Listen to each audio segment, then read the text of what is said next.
Hello, my name is Steketee, and today I'd like to talk to you about quitting before it's too late. So many of you have probably heard the saying that you don't realize what you have until it's gone. And for a vape user, that may be a perfectly healthy pair of lungs that they don't realize they have until they're gone. And e-cigarettes and vapes are often considered a silent killer, and by the time that a vape user may realize these effects, it could be too late.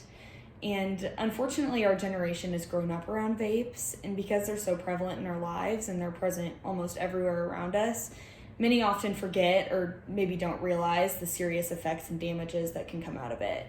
So today, I want you to evaluate why you or others may choose to vape, and I hope that it forces you to realize that the buzz is not worth the risk. So all of these dangerous effects have to start somewhere, and vapes were introduced in America in 2007. But they were originally introduced as a healthy alternative to regular cigarettes, and it was a way for smokers to ease off of cigarettes and to kind of feed that addiction. But unfortunately, that purpose has kind of transitioned since then, which we'll get into. According to the Center of Tobacco Control Research and Education, from 2009 to 2020, the production of e-cigarettes has increased at an annual rate of 115%. So you can see how rapidly this is growing. And in order to keep those numbers and percentages rising and getting bigger, vapes are often made with dangerous chemicals. According to the Yale University School of Medicine, e-cigarettes have been found to contain dangerous levels of vitamin E acetate, pesticides, and hydrogen cyanide. And as Michael Blaha, a clinical researcher, says, you're exposing yourself to all kinds of chemicals that are not yet understood.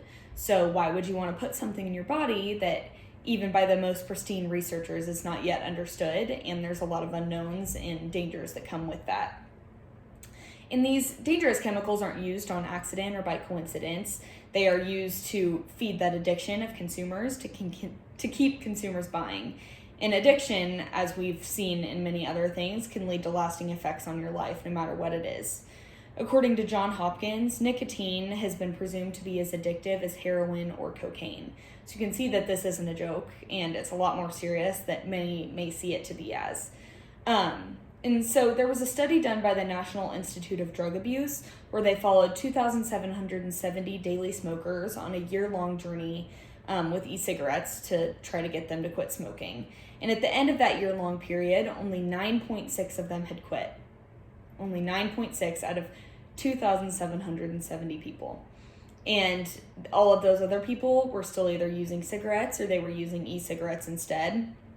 And even in that small percentage of 9.6, there was no evidence to find that it was because of the e-cigarettes that they had quit. So you can see how nicotine is present in both of these products and how this addiction is real and it's serious. And addiction is where more serious problems occur because as you're using a product more frequently and you're being exposed to those dangerous chemicals more often, more serious effects are going to come out of that. And one of the serious effects that we see most frequently is lung injury.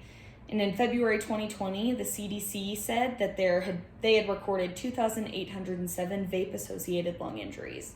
That doesn't even account for the lung injuries that weren't presumed to be vapes that could have been from that.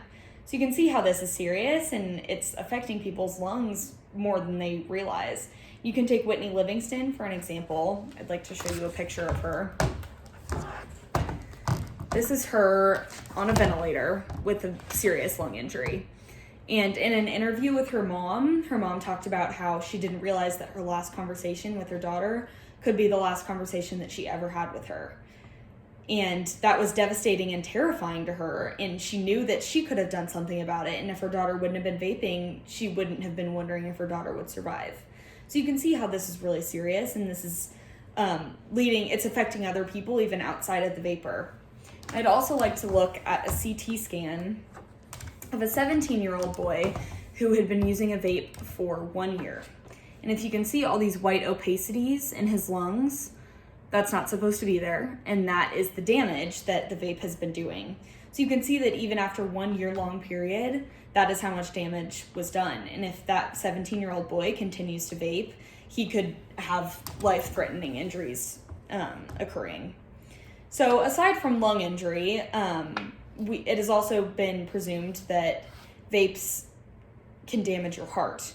And according to the European Society of Cardiology, e-cigarettes raise blood pressure and heart rate, change artery walls to become stiffer and less elastic, and inhibit the function of blood cells by damaging their lining. So you can see how vapes are damaging vital organs that you need to survive. So this is a serious topic and not something that you should take lightly. And the last health risk that I would like to talk about is the fact that we're in a pandemic right now. And according to Stanford Medicine, those who vape are 5 to 7 times more likely to contract the coronavirus. So you can see how because of this lung injury and lung damage, it's going to make you more accessible to other illnesses and diseases.